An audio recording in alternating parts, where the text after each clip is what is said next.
Sigmund Freud's idea of a phenomenon known as transference is the basis for understanding the psychology of groups.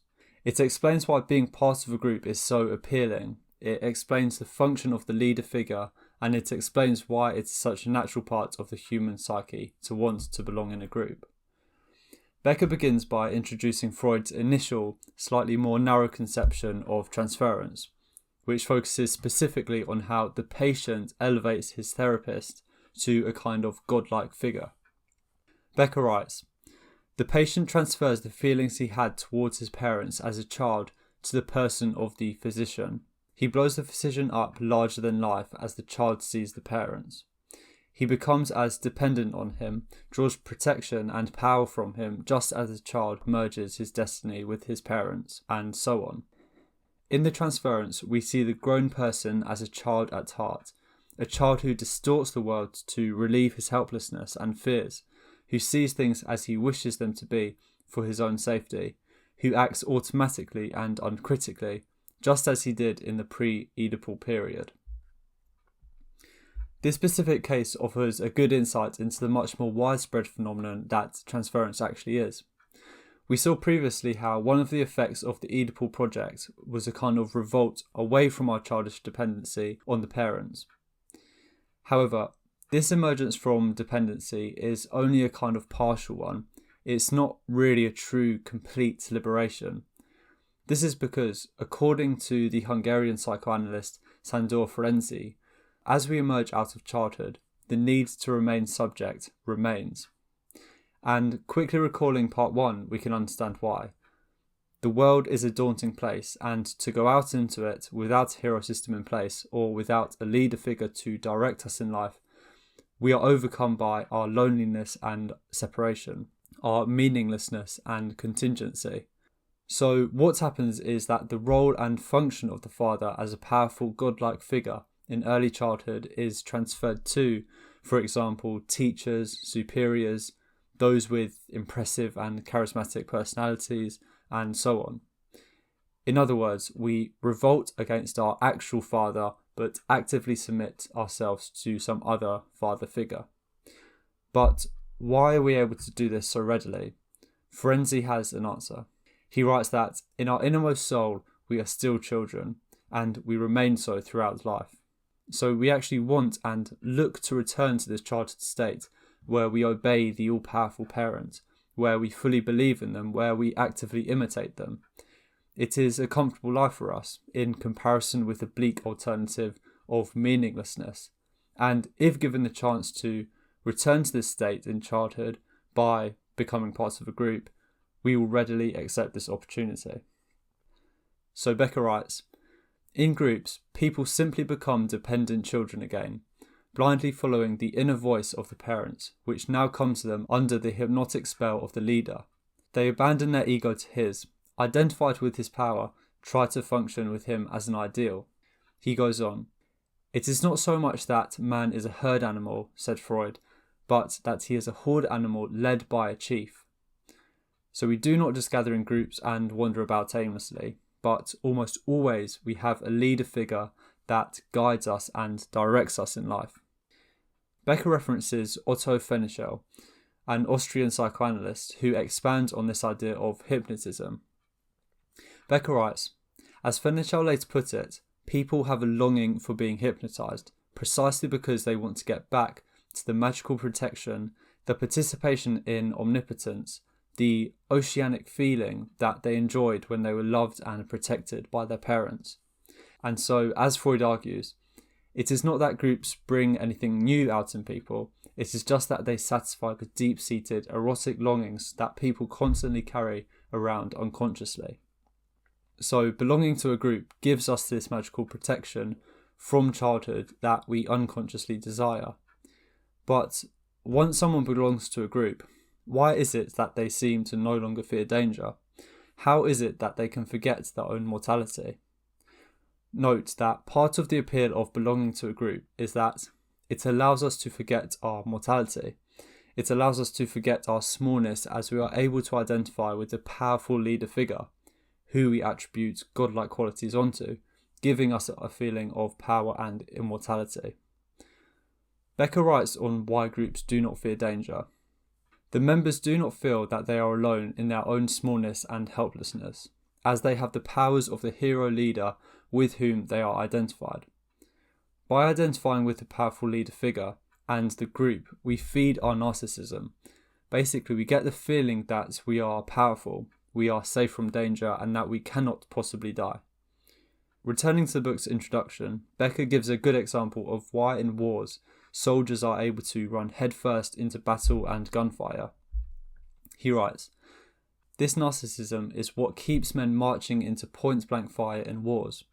At heart, one doesn't feel that he will die. He only feels sorry for the man next to him." Freud's explanation for this was that the unconscious does not know death or time. In man's physiochemical, inner organic recesses, he feels immortal. Expanding on this and by referencing Erich Fromm, Becker writes, Fromm, has kept alive Freud's basic insight into narcissism as the primary characteristic of man, how it inflates one with the importance of his own life and makes for the devaluation of others' lives, how it helps to draw sharp lines between those who are like me or belong to me and those who are outsiders and aliens. Fromm writes how this merging with a group keeps one in the prison of the motherly, racial, national, religious fixation. In other words, groups are usually, but not always, oriented around a racial or a national or a religious identity, and these different types of groups all satisfy our desire to merge with something larger than ourselves.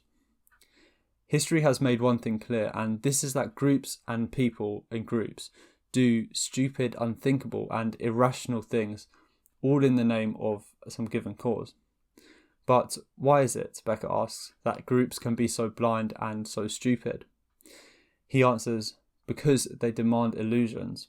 They constantly give what is unreal precedence over what is real. The real world is simply too terrible to admit. It tells man that he is a small, trembling animal who will decay and die. Illusion changes all this. It makes man seem important, vital to the universe, immortal in some way. The masses look to the leaders to give them just the untruth that they need. So, in groups, people crave illusion, not truth, even though they may not consciously realise this. Facing the truth of reality is too harsh and unbearable for us, but by being part of a group, we are able to live in a comfortable illusion and tell ourselves that it is the truth, because others in the group also believe in it. We are able to feel content that our belief system is true because there is a community behind it. An important aspect of group psychology to explore now is the role of the leader figure and how their role as leader allows the group's adherents to do some atrocious and evil things. One of the reasons is that the individuals are able to feel that their violent acts are done under the approving eye of the father figure of the group. It makes it easier for people to act out or speak about their darkest thoughts and actions because the omnipotent father figure of the group is almost godlike and can excuse almost any act committed, however atrocious, as long as this is done in his name and for his cause. So the leader allows us to express forbidden impulses and secret wishes that otherwise we would have to repress. Another thing that makes leaders so important and powerful is that it is typically them that performed what is called the Initiatory Act. The idea of this is that only the one who first commits murder is the murderer. All others are just followers. Becker goes on to say, the one who initiates the act takes upon himself both the risk and the guilt. The result is truly magic. Each member of the group can repeat the act without guilt. They are not responsible, only the leader is. Also, one of the main ways that groups retain a strong internal connection is that the individuals in the group are bound together by the crime that they commit, whether this be in criminal gangs or Nazis in the Second World War. Another way that we are seduced by leaders is that they do not have the conflicts that we have. We admire their equanimity where we feel shame and humiliation. We admire their confidence and power where we feel scared and in danger. Becker summarises these characteristics of the leader and its effect on the group in the following. This penetrating vocabulary of initiatory acts, the infectiousness of the unconflicted person, priority magic, and so on, allows us to understand more subtly the dynamics of group sadism, the utter equanimity with which groups kill.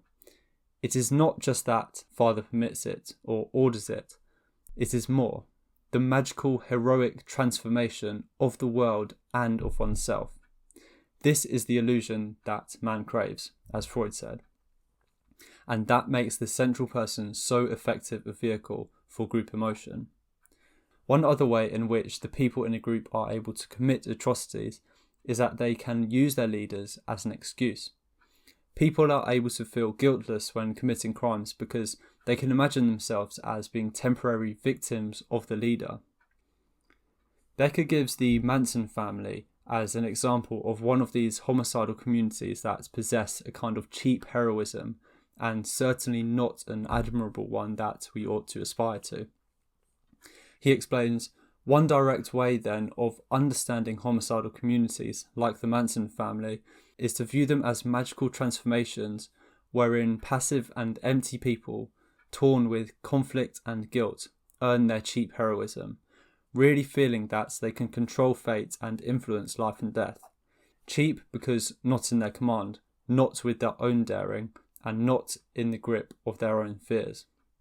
Everything is done with the leader's image stamped on their psyche. The cheap heroism discussed here contrasts strongly with Becker's recommended form of heroism, which we've discussed previously, one based upon Kierkegaard's Knight of Faith idea. Carl Jung offers a good description of why we become fascinated by leader figures. He writes, fascination with someone is basically a matter of always trying to deliver us into the power of a partner who seems compounded of all the qualities we have failed to realise in ourselves. So overall, we can think of transference as a natural phenomenon. It is a kind of taming of our natural terror in the world. It gives man precisely what he needs, a form of sharply defined individuality, a definite point of reference on how he ought to act in the world, and also a degree of safety and control. However, transference can be a very dangerous thing, as it can lead groups to commit horrific acts and idolise manipulative leaders. Being aware of how transference works allows one to avoid succumbing to these types of people and avoid the associated mob mentality within the group. So projection is a natural phenomenon, as it allows man to overcome his loneliness and separation that he finds himself in. However, one must be cautious that this projection or this transference is based purely upon a heroic attempt at self-expansion and connecting one's inner self to their surrounding nature, just like Kierkegaard's Knight of Faith, rather than the projection being founded upon a fear of life and a fear of death. Thank you for watching. I hope you found the video useful, and do leave any questions or comments that you have down below in the comments.